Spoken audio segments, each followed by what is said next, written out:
عزیز سامعین، السلام علیکم ورحمۃ اللہ وبرکاتہ۔ طلب علم عبادت ہے، اس کی لگن ہونی چاہیے۔ علم بڑھنے کے ساتھ ساتھ عقل بھی بڑھتی ہے، اسی کے ذریعے تقوی اور معرفت خدا حاصل ہوتی ہے اور جنت کی راہ کھلتی ہے۔ معزز سامعین، سورہ فاتحہ کی تفسیر کے بعد آج ہم بعثت نبوی سے تقریباً 3000 سال پہلے کی اسلامی تاریخ کو تھوڑا سا زیر بحث لائیں گے۔ امت محمدیہ صلی اللہ علیہ وآلہ وسلم یا امت مسلمہ سے پہلے بنی اسرائیل کو اللہ تعالیٰ کی طرف سے پوری دنیا کی ہدایت کے لیے منتخب کیا گیا۔ ان کے لیے اللہ تعالیٰ نے فلسطین، جس کا پرانا نام کنعان ہے، کو منتخب کیا کہ یہ علاقہ اللہ تعالیٰ کی توحید کا مرکز ہوگا۔ یہاں اللہ تعالیٰ کا گھر بیت المقدس تعمیر کیا جائے گا تاکہ لوگ جب اللہ تعالیٰ کی باتیں سمجھنا چاہیں تو ان مراکز کی طرف رخ کریں۔ تقریباً 2-2.5 ہزار سال تک یہ قوم ہدایت کے اس اہم منصب پر فائز رہی۔ اس دوران انبیاء کی آمد کا سلسلہ جاری و ساری رہا۔ حق کے معاملے میں کسی نبی نے جابر حکمرانوں سے مصالحت نہیں کی، حالانکہ انہیں سخت ترین مشکلات کا سامنا کرنا پڑا۔ کتنے ہی انبیاء سنسار کر دیے گئے، کتنے ہی سولی پر چڑھا دیے گئے۔ جن انبیاء کو معجزات، صحائف اور کتابیں عطا ہوئی تھیں وہ ان کی زندگیوں تک تو محفوظ رہیں، مگر ان کے دنیا سے جاتے ہی تلف ہو گئیں یا تحریف کا شکار ہو گئیں۔ بنی اسرائیل بعد میں 2 بڑے گروہ یا فرقوں میں بٹ گئی۔ ایک قوم یہود کہلائی اور دوسری قوم نصارہ۔ قوم یہود قوم نصارہ سے پہلے کی قوم ہے۔ ان کی گمراہیاں کیا تھیں جن کی بنا پر اللہ تعالیٰ نے انہیں اس اہم منصب سے معزول کر دیا؟ قوم یہود کی ایک گمراہی یہ تھی کہ اپنی الہامی کتاب تورات میں لفظی اور معنوی تحریف کی۔ لفظی تبدیلی سے مراد یہ ہے کہ ایک لفظ کو بدل کر اس کی جگہ دوسرا لفظ لے آنا یا لفظ میں کمی یا زیادتی کر دینا، اور معنوی تبدیلی سے مراد یہ ہے کہ کہنے والا جو بات کہہ رہا ہے اس کو اپنے مفہوم میں بیان کرنا، اپنی خواہشات، ارادے اور مقاصد کے لیے اصل مفہوم کو بدل دینا، یہ کہلاتی ہے معنوی تحریف۔ ان کی ایک گمراہی یہ تھی کہ اللہ تعالیٰ کی آیات کو چھپاتے تھے، یعنی تورات میں رسول اللہ صلی اللہ علیہ وآلہ وسلم کی آمد کے بارے میں جو پیشن گوئیاں موجود تھیں وہ اتنی واضح اور صاف الفاظ میں تھیں کہ ان کا انکار ممکن ہی نہیں تھا، لیکن انہوں نے ان آیات کے مفہوم ہی کو بدل دیا۔ انہوں نے اللہ کی آیات کو بدلا، اور ان کی ایک گمراہی یہ تھی کہ وہ سستی اور حرام کاموں کا ارتکاب کرتے تھے اور پھر اس کی تعویل کرتے تھے اور اس پر حجت بازی کرتے تھے۔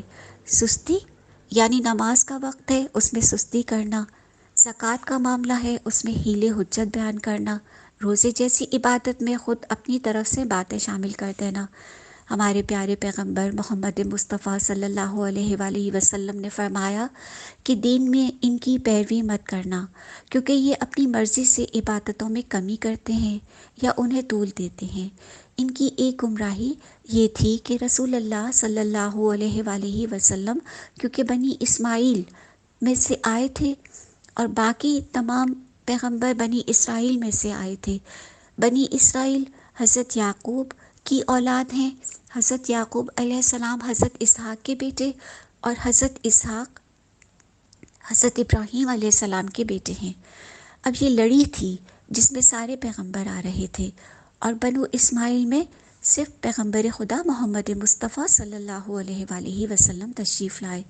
یہاں پر قوم یہود میں تعصب پیدا ہو گیا، جبکہ مدینۃ المنورہ میں یہ مسلمانوں کی آمد سے پہلے مختلف قبائل سے یہ کہتے تھے کہ ایک پیغمبر آنے والا ہے جس پر ہم ایمان لائیں گے، لیکن جب انہیں پتہ چلا کہ پیغمبر بنو اسماعیل میں سے آیا ہے تو یہ ان پر ایمان لانے کے لیے تیار ہی نہیں ہوئے۔ ان کا تعصب ہے جس کی بنا پر انہوں نے رسول اللہ صلی اللہ علیہ وآلہ وسلم کی دعوت حق کو رد کر دیا۔ یہ قوم یہود کی چند بڑی بڑی گمراہیوں کا ذکر ہے۔ اب ہم قوم نصارہ کی بات کریں گے۔ قوم نصارہ کی گمراہی ان کا عقیدہ تثلیث ہے، جس کے مطابق وہ خدا تعالیٰ کے ساتھ ابنیت یا ولدیت کا فلسفہ تراشتے ہیں، جبکہ اس فلسفے کی وضاحت کے لیے ان کے پاس اور نہ ہی ان کے آباء و اجداد کے پاس کوئی علم یا دلیل ہے۔ تورات اور انجیل صرف اور صرف توحید کا درس دیتی ہیں۔ انسانی عقل بھی اس فلسفے کو تسلیم نہیں کرتی کہ ایک میں تین یا تین میں ایک۔ اس فلسفے کا ایک پس منظر ہے، وہ ہم دیکھتے ہیں۔ پیغمبر خدا حضرت عیسیٰ علیہ السلام یہود کی اصلاح کے لیے منتخب ہوئے۔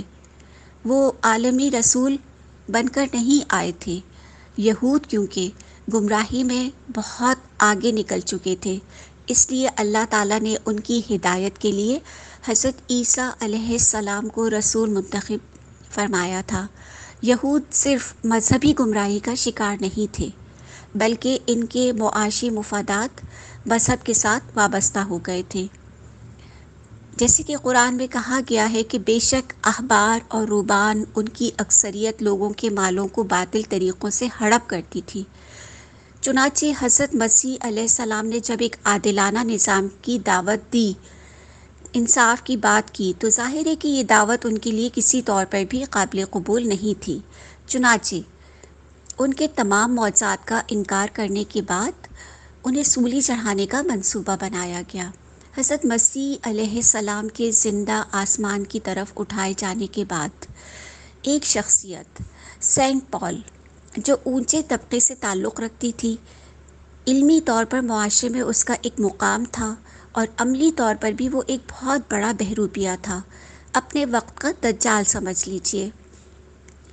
آپ جانتے ہیں کہ حضرت مسیح علیہ السلام کے 11 جانثار تھے جو ان کے حواری کہلائے تھے۔ وہ حضرت مسیح سے محبت تو بہت کرتے تھے، لیکن انہوں نے بھی ان کی تعلیم کو صحیح سمت میں نہیں سمجھا تھا۔ سینٹ پال نے حضرت مسیح علیہ السلام کے حواریوں سے کہا کہ حضرت مسیح علیہ السلام بن باپ کے پیدا ہوئے ہیں۔ بھلا کوئی بن باپ کے بھی پیدا ہوتا ہے؟ خدا تعالیٰ ان کا باپ ہے۔ دوسری بات یہ کی کہ اللہ کا بیٹا سولی چڑھ گیا۔ وہ خود تو معصوم اور بالکل بے خطا تھا۔ وہ تمہارے گناہوں کی معافی کے لیے سولی پر چڑھا ہے۔ اب جو کوئی اسے خدا کا بیٹا مان لے گا، اس کی ساری زندگی کے گناہ معاف ہو جائیں گے۔ اگر کوئی گناہ سرزد ہو جائے تو پادری کو نذرانہ دے کر معاف کروا لے۔ اب اس پر شریعت ساقط ہو گئی، اب جیسے چاہے اپنی زندگی کو گزارے۔ تیسرا کام سینٹ پال نے یہ کیا کہ تم لوگوں نے ابنیت کا یہ تصور ساری دنیا تک پہنچانا ہے۔ حضرت مسیح علیہ السلام کی یہ جو 11 حواری تھے جن کو سینٹ پال نے ورغلانے کی پوری کوشش کی، ان میں سے سارے کے سارے اس کے جال میں نہیں آئے، لیکن کچھ پر اس کا جادو چل گیا۔ ان میں سے جو حق پرست رہے وہی اصل میں نصارہ ہیں، جو رسول اللہ صلی اللہ علیہ وآلہ وسلم پر بھی ایمان لے آئے۔ یہ زیادہ تر حبشہ کے علاقے میں رہتے تھے۔ ان کے وفود آئے اور آپ صلی اللہ علیہ وآلہ وسلم پر ایمان لے آئے۔ سینٹ پال کے نظریات کو ماننے والے لوگوں کا گروہ پالزم کہلایا۔ یہ پالزم جب یروشلم سے نکل کر باقی دنیا میں بھی پہنچا تو سن 300 ہجری میں پوری سلطنت روم کرسچن ہو گئی، یعنی پالزم اختیار کر لیا گیا۔ سلطنت روما کی خواہش تھی کہ وہ پوری دنیا پر قبضہ کر لے۔ اس خواہش کی تکمیل کے لیے اس نے اس مذہب کو بطور ٹول استعمال کیا۔ لہٰذا اس وقت کی تثلیث جو سیاسی طور پر وجود میں آئی تھی، وہ 3 طبقات کے ذریعے سے بنی تھی۔ ایک وہاں کے رہبان، دوسرے وہاں کے علماء اسکالرز، اور تیسرے وہاں کے حکمران۔ اور ان کا آپس میں گٹھ جوڑ یہ تھا کہ جو بھی مذہب کی چیزیں ہیں ان کو تحفظ تو حکومت پہنچائے گی، اور حکمرانوں کے تقدس کو مذہبی لوگ بیان کریں گے کہ یہ ہمیں تحفظ دینے والے ہیں۔ ان تین طبقات نے نوح انسانی کو لوٹنا کھسوٹنا شروع کر دیا۔ سینٹ پال کے نظریات باطل کو جب ریاست کی طاقت حاصل ہو گئی تو اس کے نتیجے میں یہ جبر پیدا ہو گیا کہ اس نظریے کو کہیں سے چیلنج نہیں کیا جا سکتا۔ اگر کوئی سوال اٹھائے گا تو گردن مار دی جائے گی۔ سوال کیسے نہ کیا جائے؟ ایک بچہ بھی سوال کرے گا، ایک میں تین یا تین میں ایک کیسے سما سکتے ہیں؟